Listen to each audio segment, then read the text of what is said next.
Okay, let's unpack this. You've done the hard work, you've really pushed yourself, and you've reached that C1 level in English. That's a huge achievement, seriously.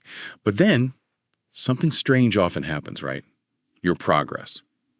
It felt like this roaring fire before, and now maybe it feels more like a smoldering ember.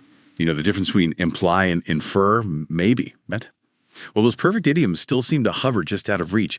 It's that quiet struggle, isn't it? That gap between knowing a lot and really feeling like you've mastered it, the famous C1 plateau. We've all been there, I think. That frustration, maybe some self-doubt, impatience. But what if that feeling wasn't actually a sign you're failing, but maybe an opportunity?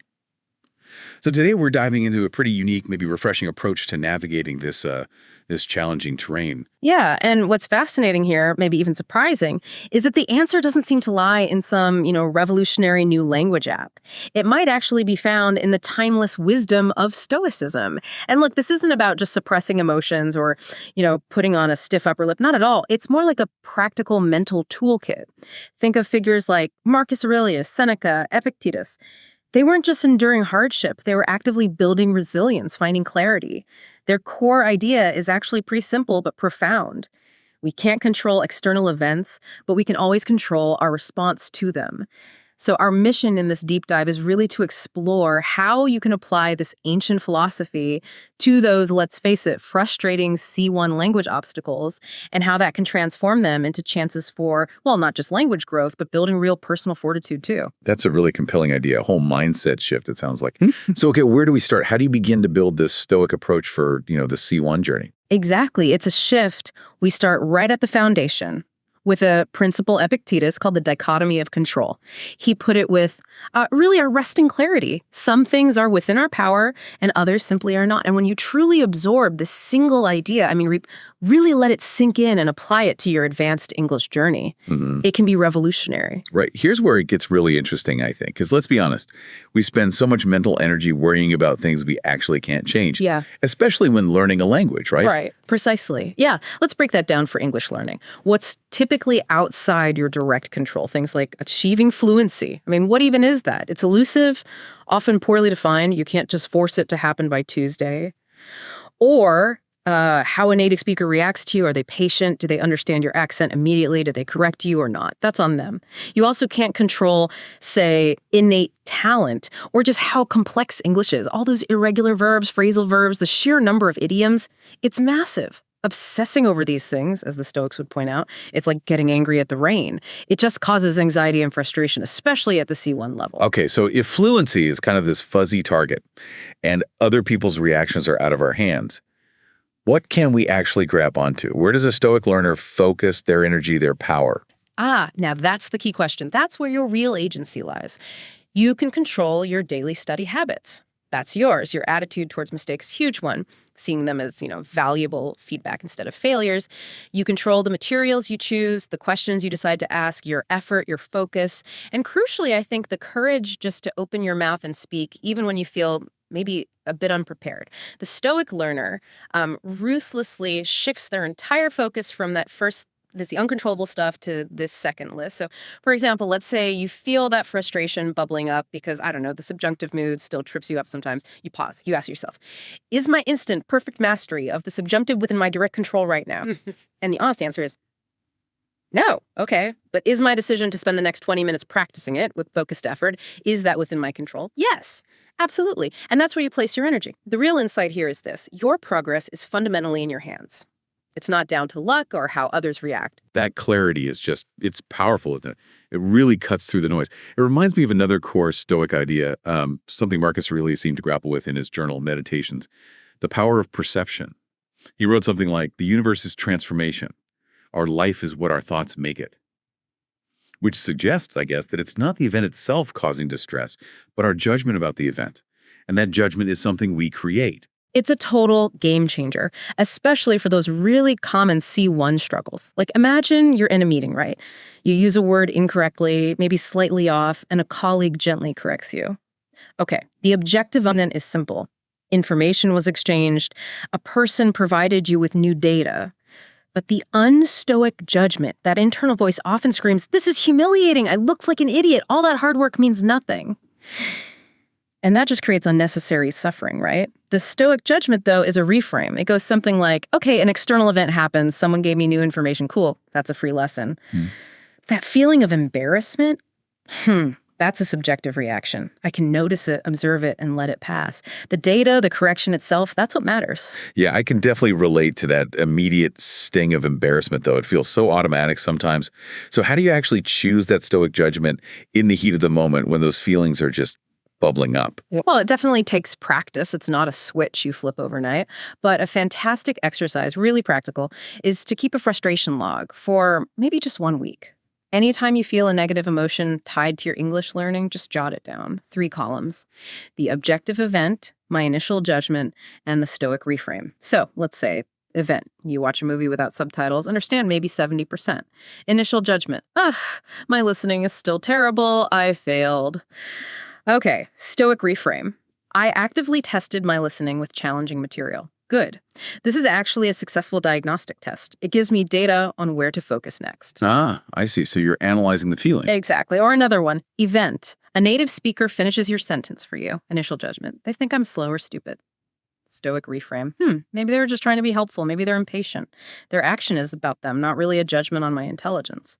The real insight, the thing to grasp, is your emotional reaction to a mistake. It's a choice. It's not inevitable. That is such a concrete way to shift your perspective, to kind of get a handle on those feelings instead of letting them run the show. Okay, and this feels like it leads perfectly into our next core principle you mentioned, the obstacle is the way. That phrase, popularized by Ryan Holiday, it really says it all, doesn't it? What stands in the way becomes the way. So for the C1 learner, this means the very things that feel like weaknesses are actually tailor-made opportunities for some deep growth. Indeed, precisely. Think about that C1 plateau itself. It's easy to see it as a wall, right, where progress just stops. But what if it's actually more like a vast open field? The slowness you might feel at this stage isn't necessarily a problem. It's an unparalleled opportunity, really.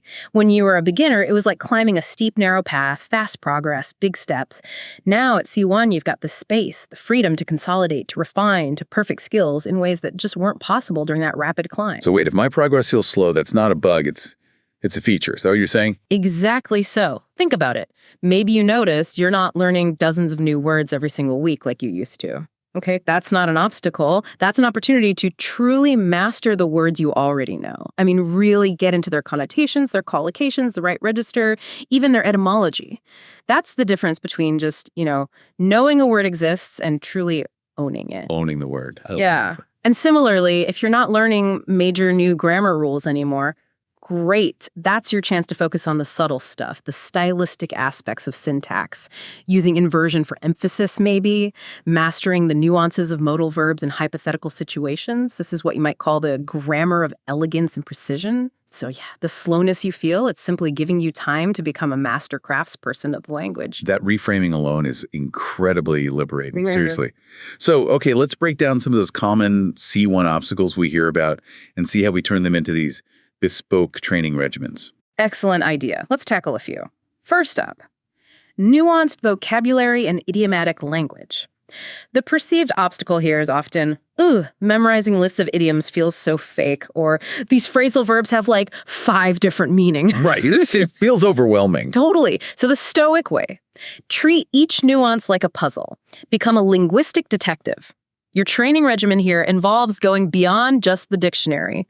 Use a corpus. A corpus, like a database. Exactly. A huge database of real-life language, like COSIE, the Corpus of Contemporary American English, or the BNC for British English. Instead of just looking up, search for it in the corpus, you'll see hundreds of real examples. Set up a company. Set me up on a date. It was a setup. Context becomes your absolute best teacher. Also, try thematic immersion. Pick a topic, say, finance for a whole month. Read The Economist, listen to finance podcasts, watch documentaries on it. That repeated exposure to words like bull market and bear market in authentic contexts, way more effective than flashcards alone. Okay, that makes sense. Using real context.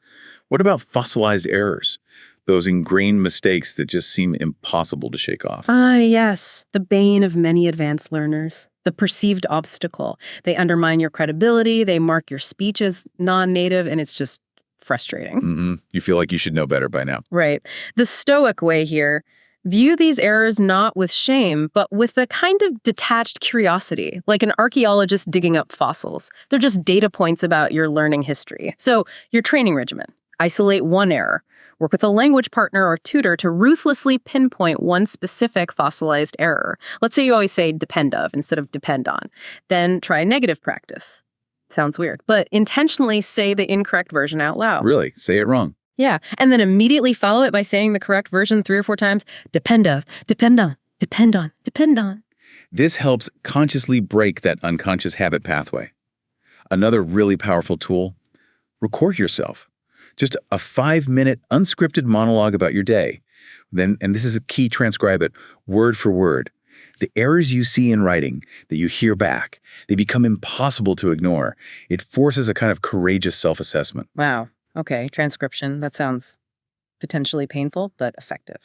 What about the third challenge, the active versus passive knowledge gap? Understanding loads of words when you read or listen, but they just won't come out when you try to speak or write. Oh, absolutely. A classic C1 frustration. The perceived obstacle. My speaking and writing skills are lagging way behind. These cool words are locked away. The Stoic way. See this gap not as a personal failing, but as a very clear, very precise map. It shows you exactly what you need to work on.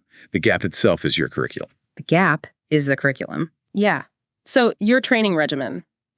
Try the Feynman technique, but for words. Take a word you understand passively, like ubiquitous. First, write down its definition. Then, write a short paragraph explaining its meaning without actually using the word ubiquitous. Finally, create 3 or 4 really diverse example sentences of your own. Advertisements for the new phone were ubiquitous. The smell of coffee is ubiquitous in this city's cafes. This process really forces the word from just passive recognition into your active toolkit. Also, schedule what you might call deliberate production sessions. Set aside time to intentionally use, say, 5 sophisticated words or phrases you learned recently. Use them in a real conversation or in a piece of writing you do that day. That intentional effort helps forge the neural connections you need for more spontaneous use later on. Those are incredibly practical, actionable tips. It really drives home the point that Stoicism isn't just sitting around thinking deep thoughts, is it? It's very much a philosophy for action. So what specific Stoic exercises can our C1 listeners adapt? Things they could do right now to build that resilience and maybe accelerate their progress? Indeed. These are definitely tools for the real world, for cultivating a robust mindset, not just abstract theories. Okay, let's look at a few. First, premeditatio malorum, the premeditation of evils or difficulties. Seneca recommended this. Regularly imagine worst-case scenarios, not to be morbid or negative, but actually to realize your own strength and figure out how you'd handle them. This kind of negative visualization is actually a powerful antidote to anxiety. How would you apply that to language learning? Okay, so before a high-stakes English situation, maybe a job interview, a public presentation, even a first date in English, visualize what could realistically go wrong. Okay, I might completely forget my main points. My accent might get thicker under pressure. I could misunderstand a critical question. Someone might even laugh at a grammar mistake. Then, and this is the crucial part, plan your calm, rational response for each potential disaster. If I forget my points, well, I'll have brief notes. If my accent thickens, I'll consciously slow down and articulate more clearly. If I misunderstand, I'll simply ask them to repeat or rephrase. If someone laughs, well, that reflects more on them, doesn't it? I'll just ignore it and continue. Okay.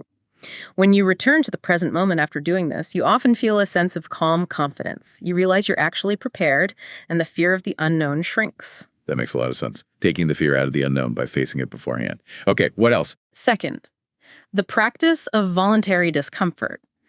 The Stoics would sometimes practice, say, living simply or enduring mild hardship just to strengthen their minds against misfortune. For you, the language learner, this means deliberately stepping outside your linguistic comfort zone, regularly. Okay, so like intentionally making things harder for myself. Sort of, but with purpose. For example, switch your media consumption to hard mode. Instead of watching easy sitcoms, try a complex legal or medical drama with really dense dialogue. Instead of reading contemporary fiction, maybe pick up a 19th century classic Dickens, perhaps. Or even try reading a modern academic paper in your field. The goal isn't necessarily 100% comprehension first time. It's about training your mind to stay calm when faced with ambiguity to get better at inferring meaning from context. Or, a bolder step, Join a Toastmasters club. It's a public speaking group, basically a laboratory for voluntary discomfort. You prepare and deliver speeches in English, and you get constructive feedback. It builds confidence like few other things. Wow, Toastmasters. That's definitely voluntary discomfort for many. It is. Even simpler, though. In your next conversation with a native speaker, maybe deliberately steer it towards a topic you find difficult or don't know much about politics, philosophy, science, whatever. You could even admit, hey, I don't know much about this. Could you explain X to me? You turn the conversation itself into an active, slightly challenging learning session. Pushing the boundaries intentionally. Got it. What's next? Third, the philosophical journal. A tool for clarity. Think of Marcus Aurelius's Meditations. That was essentially his private journal for untangling his thoughts, applying Stoic principles to his daily life as emperor. A language learning journal, if you structure it with these Stoic principles in mind, can bring similar clarity to your journey. So not just, today I studied for an hour, but something more structured. Exactly. For each entry, don't just log what you did. Try adding 3 distinct sections. 1, the objective log. Just the facts, no judgment. Read 2 Guardian articles, had a 30-minute conversation, listened to a history podcast. Simple. 2, the subjective reflection. Now, your emotional responses, initial judgments. The articles felt really difficult. I felt embarrassed when I made that mistake in the conversation. The podcast was way too fast. Be honest here. 3, the Stoic analysis. This is where you apply the principles. Challenge those judgments. Focus on what's in your control. Okay, difficult means I'm actually challenging myself, which is good. My partner's correction was helpful data, a gift. The podcast was fast. Maybe I can listen again at 0.75x speed or look up key terms afterwards. This process transforms those vague feelings of inadequacy or frustration into a clear, actionable plan. That sounds like a really powerful way to process the ups and downs. Yeah. Okay, one more. Yes. 4th, amor fati. Loving your linguistic journey. This is perhaps one of the deeper, more profound Stoic ideas. It means not just accepting your circumstances, your fate, but actually embracing them. Loving them is necessary, even good. It means loving every part of your journey, the struggles included, not just dreaming about the destination. Loving the struggle. That sounds hard. It is hard, but incredibly freeing if you can cultivate it. For the C1 learner, it means consciously letting go of that constant nagging thought, ugh, I just wish I were already fluent. That thought is basically a thief of joy, isn't it? Instead, try to find ways to love the C1 plateau itself. Love the struggle with nuanced vocabulary because, hey, it's making you a more precise thinker. Love the frustration of forgetting a word because the effort to retrieve it actually strengthens your memory. Maybe even learn to love your accent because it tells the amazing story of your multilingual brain and your courage to learn. Savor discovering a new idiom. Marvel at the sheer creativity of the English language sometimes. Appreciate those little intellectual aha moments when something clicks. The idea is to shift your focus, so the goal becomes the process itself, the daily act of showing up, engaging your brain, pushing your boundaries.